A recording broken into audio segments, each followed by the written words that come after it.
সব সময় আল্লাহর কাছে এই দোয়াটা যেন আমরা করি, আল্লাহ কিয়ামতের দিন তুমি আমার হিসাব নিও না, আল্লাহ তুমি আমার বিচার বসিও না, আল্লাহ তুমি দয়া করে আমারে মাফ করে দিও।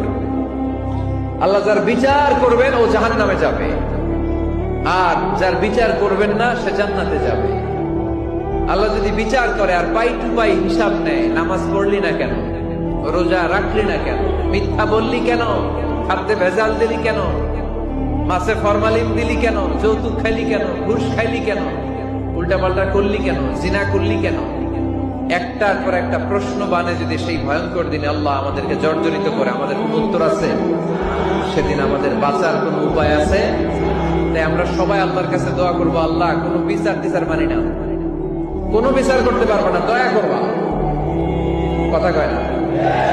কি করবে? এবার আওয়াজ করে বলেন, বিচার চান না দয়া চান?